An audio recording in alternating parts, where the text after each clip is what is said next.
welcome back to Vexi Cutie. My name is Abby, and in today's episode, we're going to be doing something just a little bit different.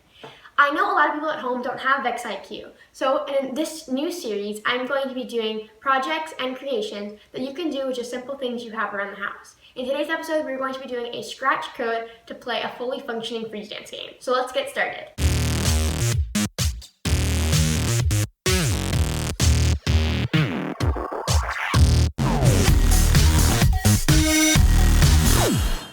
So this code has a video in the background, and then it also has a little title at the top and a little character.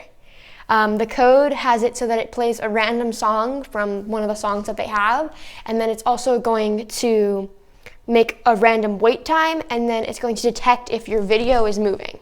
So if you're moving, it's going to tell you that you moved, and it's going to take away a point, and if you didn't move, it's going to tell you that you didn't move and then give you a point. And that's what this little if-then statement is. And then at the end of 5 rounds, which is this repeat loop, it's going to tell you how many points you did and that you should play again. I have this little block right here that'll turn on my camera so that you can see it behind. So I'm going to show you how to do this completely from scratch and how you can do every single aspect of it. So if you want to know exactly how I'm doing it, my little box at the corner is going to show you what I'm doing, and you can see and look at me. And then the huge box is going to show you what I'm doing on my computer, where you can also see me because of the scratch code. Because the video is the background, as you can see, it has we need to put some kind of heading on the top. So the way we're going to do that is with a sprite so that it can show up on top of the background. So let me move my little character to the corner where they're going to go.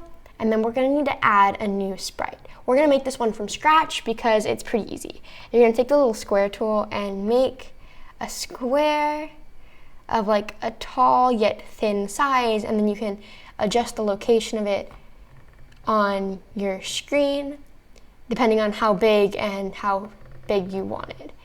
So I want mine thin and larger, maybe a little thicker. And I'm just playing around with the sizing of it to get it to be the right spot. And then I'm going to change the color to completely white, which is changing the brightness to 100 and the saturation.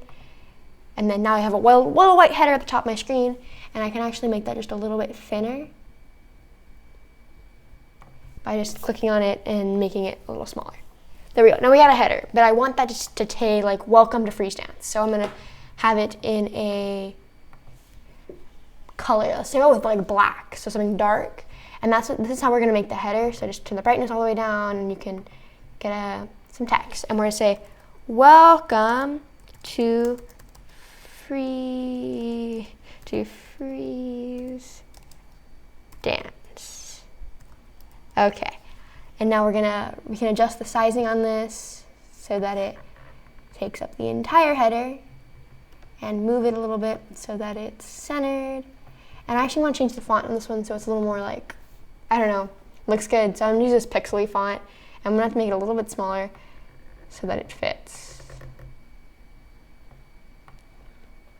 Play around with it till you get it to look exactly like you want, and you can add different sprites too if you want like balloons or a dance floor.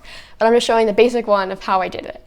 And then once you have your header and your little character, we're gonna get started on the actual coding part that requires your camera.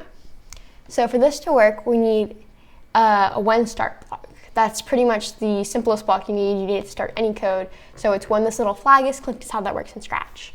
And then I want it to play some music, but I don't want it to play any music. I want to actually pick what sounds it's able to play. So I'm going to get rid of this popping noise because you don't want to dance to a popping noise. And we are going to look at their browsing songs. And then if you want a song that like loops over, so it's like more of a dancing song, go to loops. And then anything here is like dance around, dance, and then dance chill, dance funky, and kind of listen to these ones. So we're going to be using this one, I guess, because it sounds cool. And then we can kind of edit it if we want it to sound like a robot. Turn that.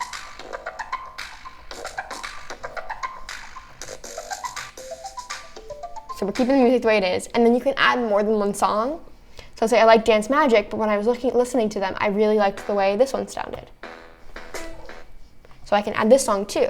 and now there's 2 songs here, and I want it to alternate between them on a random basis. So I can play like 50-50 shot of playing each song.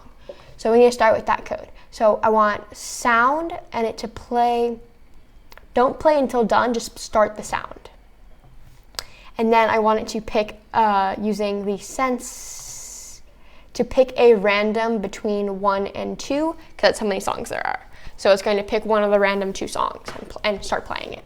Now I want it to wait a different amount of time each one, so you're not anticipating how long it's going to be till you have to stop. So you have to go to wait and also put a wait block here and the same operator that is just to pick a random.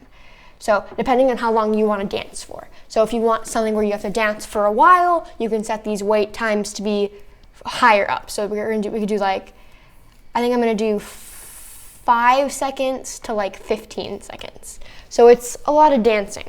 And then after that wait block, I want it to completely stop all the sound. And now it's going to play some music and then stop. And now I want it to know whether or not I'm still dancing when the music stops.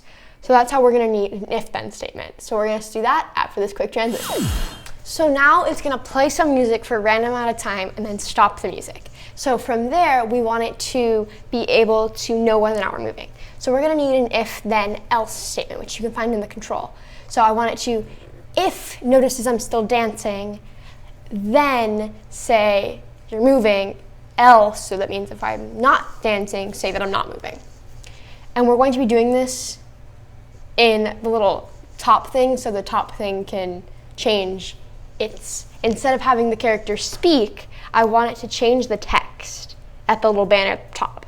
So how I'm going to do that is by changing a costume. So it says if, and then we need to go into video sensing and it to be able to, if motion on sprite, but I don't want it to be sprite, I want it to be stage. So if there's motion anywhere, but that's not the right kind of shape, you see how it's a circle and not like this little trapezoid kind of shape, we're going to need to go into operators and grab a greater than symbol.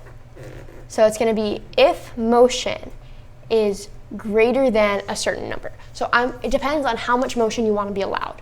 So if you put it at if motion is greater than 1, if you even move just like a little bit, it's going to notice. But if you do like 25, it's more normal. So I'm going to be doing 25. So if motion is greater than 25, it's me moving.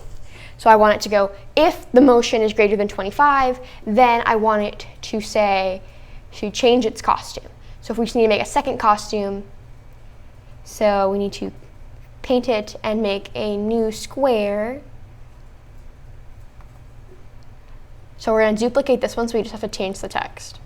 So once this is duplicated, we have to change the text on it by clicking here and just changing the text to you moved, exclamation point, and then that way you can see that you can read it on the top. So it's gonna change costume. We can do that in looks by saying switch to costume, and we have to figure out exactly what costume it is. It's costume 3. So it's gonna switch its costume to costume 3, and then I want it to wait a little bit and then switch back because I don't want it to say that I moved the entire time. So I'm gonna have it wait like 3 seconds and then switch my costume back. And then switch costume to costume 1. And the reason I want it to switch costumes is you can read the little text up at top. If I were to have it say it in like also looks, if I have it say it, it's gonna have like a little speech bubble, which doesn't make sense coming from a banner. And then else, that means if I'm not moving, I want it to switch to a different costume. So we're gonna duplicate this again by like right clicking, or if you're on a laptop, clicking with 2 fingers, and then duplicating and changing this text to say, you didn't move, exclamation point. Just that simple change, and then we're going to put the same switch costume, have it switch to costume 2, and then wait the 3 seconds, and then go back to costume 1. So wait, 3 seconds, switch back to costume 1. So now it knows what to do when you do it. and that's going to be 1 round. But depending on how many rounds we want to play, it's going to be a repeat loop. So if we go to control in events, no, it's in control, and we have a repeat loop, we can have it do this forever, or we're going to set a certain amount of rounds. So like 5 or 4 rounds, depending on how long you want to play. So we're going to do 5 rounds of gameplay. And then I want at the end of the 5 rounds to tell me how many times I messed up. And the way we're going to do that is having a point system. So to do that, we have to create a variable, which is, so we're going to make a variable and call this points. So, and then we're going to click the little check mark, and your points is going to be up top. We want to move it so it doesn't block our banner. So I'm moving it down to the bottom right here. So now we have points, and I want it to set my points to 0 at the beginning of the game. And I'm going to show you how to set up all the point systems next. Okay, so we are going to set up our point system now.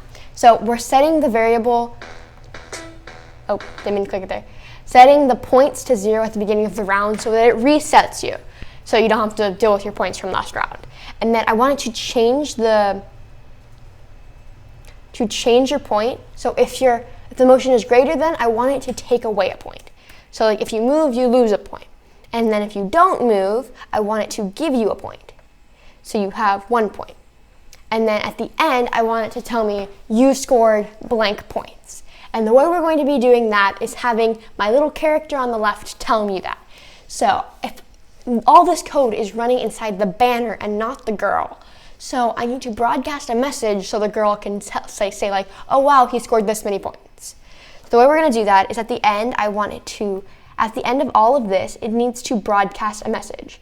So I want it to broadcast message. And then we're going to make a new message, and this is end of round. So at the end of a round, it's going to broadcast a message saying, hey everybody, this player just finished the round. Okay, and then character 2, when she receives end of round, she's going to say how many points you earned. So she's going to go to and say something. So I don't want her to just say you scored a certain amount of points, look on the left. I want her to tell me how many points I earned. So we're going to go into operators and put a join, and this is apple and banana, but you're going to not have it say apple and banana. She's going to join you earned, you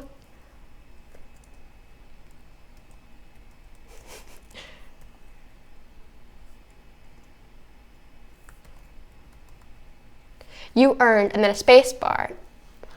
And then we need another join apple and banana. And we're going to take our variables and put points, and then points. So it's going to say you earned 4 points, or you earned -3 points. And then that's what she's going to tell you at the end of the round. So let's play around after this transition. So let's play around. I'm only going to repeat this 2 times, so I only dance twice. We're going to see how good I am at freeze dance. So I'm going to enlarge the window so you guys can see. Mine miserable dancing, by the way. I do robotics, not dancing. I moved, so I lost a point. Now I'm at -1.